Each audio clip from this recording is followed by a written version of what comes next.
Hello everybody, Anders here with another Black Desert video. Today we are going to go over the Global Labs updates. Global Labs last week had some big changes that were not live in Korea this week, which was not really a surprise. The amount of changes in the notes last week was immense. Thankfully, they knew enough to get some feedback for a bit and see what the community has to say. And today they have let us know that Korea will be the first region getting this change. We kind of knew that already, but that may be as soon as next week. We didn't get exact confirmation when it was going to be, but the wording of this message makes it seem like maybe other regions will have to wait a bit longer since they want to take their time unleashing a complete overhaul of the combat system in the game. We'll see. Heidelball is only a few weeks away though, so for me it would be kind of strange to release such a massive change during Heidelball weekend and week. Usually how it works for Heidelballs and Calcium balls, on those weekends they have a new class released, so we don't have a Global Labs patch till the following Monday when we can test a new class. So that means we're either going to get this combat system revamp the week before Heidelball, or they let us test a new class without real hands-on experience with the combat system changes they have implemented already in Korea. In any case, we'll see what they do, but I wanted to go over a general idea of what the changes are going to be, and of course, the changes we've seen in today's Global Labs. They have tweaked some things. The main revamp to combat last week had to do with accuracy, evasion, damage reduction, and the number of hits on skills. Basically, the way we do damage and take damage is going to change.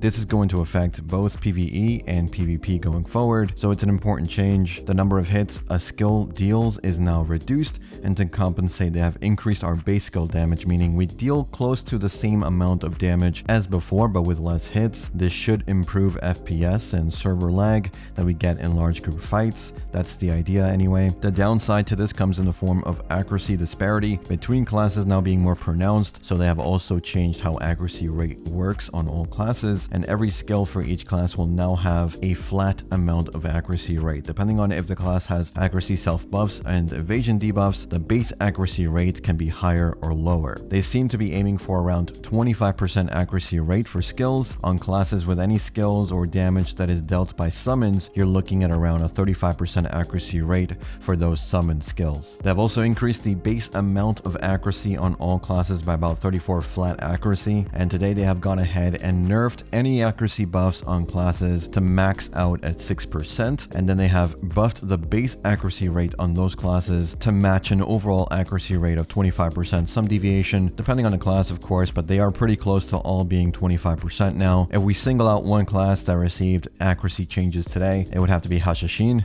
They went from having 0 accuracy rate to 16.5% and 19% for Succession and Awakening respectively. Their buffs were nerfed, but that is still quite a bit of accuracy they've gained in this patch. Evasion also had a major rework last week in how it functions in the game as well. It will no longer simply negate damage if it activates. Instead, if you miss, you deal reduced damage to your target, and as an evasion user, you take less damage when you evade attacks, but don't simply negate them anymore. Even if your evasion stat is much higher than your opponent's accuracy, there is a set 10% accuracy rate that is still applied against you, meaning you're always going to be taking some form of damage, though at a reduced rate compared to before if you had not evaded attacks. To help with the increased damage, they have also buffed damage reduction. We now have a bonus damage reduction system, much like the bonus AP system we have for Sheet AP, somewhat similar to the old Renown system back in the day if you were playing around that time. The more DP you have, the more damage reduction bonus you're going to also have. If your DP is in the range of 691 to 699, you will receive the maximum bonus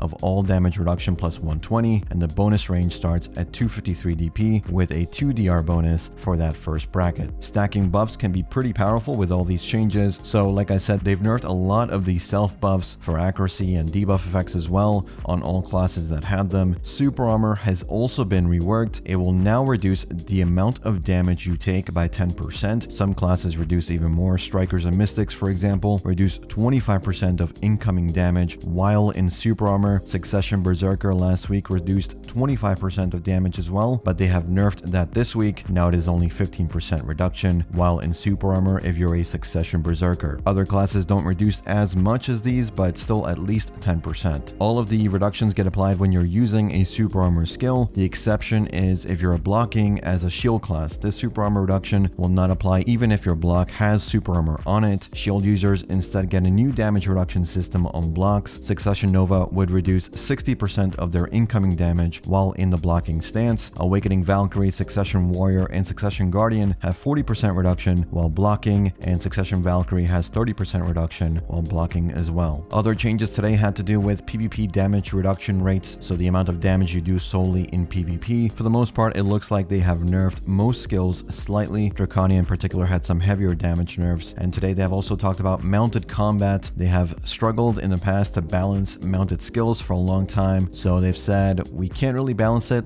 we don't know how to do it, so we're removing mounted combat from the game. You can only use LMB, and that's pretty much it for now. In the future, they will be revamping it. They will be reintroducing mounted combat in some form and some new system, but for now, that's been removed from the game. For other changes, Embers of Despair and Embers of Frost can now be sold on the market. Dekia Cyclops had some changes as well. The baby gargoyle had been improved to appear in a closer location. 2 of the stone statues have been moved to a nearby location, and in other changes, you can now see Arabiork Elite Health Bar even if you don't have their knowledge. Land on the Morning Light has more cabbage patches added, and they have had some improvements to the controller UI. That's it for today. Let me know your thoughts on the changes and overall massive combat system revamp they're doing to the game. It was about time, but I am cautiously optimistic with a slight dose of dread, to be honest, but let me know what you're feeling. As always, thanks for watching. Thanks for listening. I'll see you all in the next one. Take care.